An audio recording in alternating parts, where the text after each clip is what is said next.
निश्चितच चर्चा तर रंगलेली आहे। मात्र गिरीश, आणखी एक महत्त्वाचा मुद्दा उपस्थित होतो।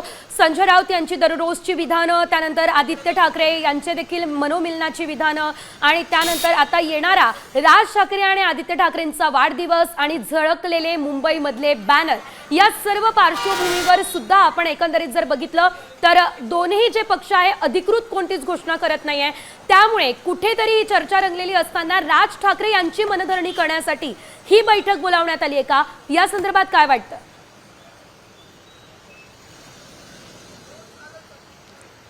नक्कीच ज्या पद्धतीने आपण बघतोय की आपण एक घटनाक्रम पाहिला तर मनसे अध्यक्षांना भेटायला सुरुवातीला शिंदे गटाचे नेतात, उदय सामंत येतात, एकनाथ शिंदे येतात, महायुतीचे त्यांना ऑफर देतात आणि त्यानंतर काही दिवसांनी राज ठाकरे आणि उद्धव ठाकरे एकत्र येणार अशा चर्चा, सकारात्मक प्रतिसाद येतो। राज ठाकरेंचं वक्तव्य, त्यानंतर उद्धव ठाकरेंचं वक्तव्य, त्यामुळे ठाकरे बंधूंचं मनोमिलन यावेळीच होणार। 2017 मध्ये नाही झालं, मात्र 2025ला होणार अशी शक्यता, म्हणजे ज्या पद्धतीची सकारात्मक वक्तव्य आहेत, मग संजय राऊत असतील ठाकरे गटाकडून ते ज्या पद्धतीने वक्तव्य करतात, अशा स्थितीत असताना राज ठाकरे यांना या ठिकाणी देवेंद्र फडणवीस येऊन भेटणं, त्यामुळे राज ठाकरे ही स्वतःची कुठेतरी political centre of gravity Raj Thackeray बनलेत का? राज्याच्या राजकारणातील स्थानिक स्वराज्य संस्थांच्या निवडणुकीच्या दृष्टीने राज ठाकरे हे सेंटर ऑफ ग्रॅव्हिटी बनलेत का, हा प्रश्न आहे। कारण ज्या पद्धतीची चर्चा झाल्यानंतर देवेंद्र फडणवीस हे या हॉटेलमध्ये येतात, राज ठाकरे आधीच थांबलेले आहेत, त्यामुळे या दोन नेत्यांमध्येच भेट आहे का, हा एक चर्चेचा असताना अशा पद्धतीने जर भेट होत असेल, ही दोघांमधील भेट असेल,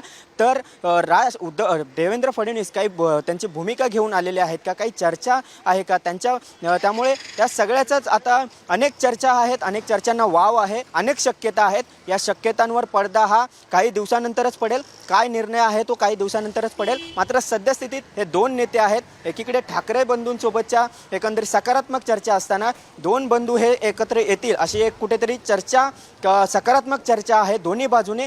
त्या परिस्थितीत देवेंद्र फडणवीस यांची ही एंट्री अत्यंत महत्त्वाची आहे। स्थानिक स्वराज्य संस्थांच्या निवडणुकीच्या दृष्टीने Raj Thackeray centre of gravity बनलेत असं आपण म्हणू शकतो, कारण प्रत्येक पक्षातील नेता हा मनसेसोबत चर्चा करतोय अशा पद्धतीच्या बातम्या या सातत्याने येत आहेत। राज ठाकरे हे सेंटर ऑफ ग्रॅव्हिटी बनले आहेत, त्यामुळे नेमकं काय आता या राज्याच्या राजकारणात होत आहे, स्थानिक स्वराज्य संस्थांच्या निवडणुकीच्या दृष्टीने या भेटीगाठी अत्यंत महत्त्वाच्या आहेत। त्यामुळे या भेटीमागे काय आहे, राज ठाकरे यांची भूमिका काय आहे, या भेटीच्या नंतर ठाकरे गटाकडून काय भूमिका येते, काय चर्चा होते, हे देखील महत्त्वाचं असेल। शिंदे गटाकडून काय प्रतिक्रिया येतं हे देखील पाहणं महत्त्वाचं असणार आहे।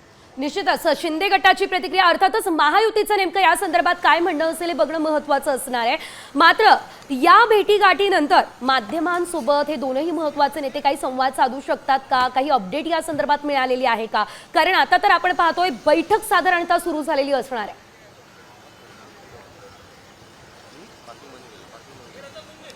नक्कीच आपण जर पाहिलं खरं तर सकाळपासून राज ठाकरे यांच्या शेड्यूलमध्ये किंवा राज ठाकरे हे आज दादर येथील एका हॉटेलचं उद्घाटनासाठी 10 वाजता जाणार होते, त्या संदर्भातील एक पॅम्पलेट आलं होतं। तर दुसरीकडे देवेंद्र फडणवीस यांचा आजचा जो शासकीय कार्यक्रम पाहिला, त्यांचा जो वेळापत्रक आहे त्यामध्ये 12 पासून त्यांच्या कार्यक्रमाला सुरुवात होते। त्याआधी हे राज ठाकरे 10ची वेळ असताना राज ठाकरे ताजलँड इनमध्ये आलेले आहेत, देवेंद्र फडणवीस देखील आलेले आहेत, त्यामुळे ही हे कोणालाही न सांगता अनऑफिशियली आहे आणि त्यामुळे माध्यमांशी बोलणार नाहीत किंवा माध्यमांशी ते न बोलण्यासाठी किंवा हे सर्व टाळण्यासाठीच हे अशा पद्धतीचं भेट असू शकते। त्यामुळे सद्यस्थितीत जी माहिती मिळते त्यानुसार कोणतेही ते माध्यमांशी काही संवाद साधणार नाहीत, कारण हा अनऑफिशियल कार्यक्रम आहे। ज्या पद्धतीने त्यांचा शेड्यूल आहे त्या शेड्यूलमध्ये या कोणत्याही याचा उल्लेख नाही, त्यामुळे अनऑफिशियल आहे। त्या स्थितीत अशा पद्धतीने कुठेही ते माध्यमांशी आत्ता तरी संवाद साधणार नाहीत अशीच सध्याची माहिती।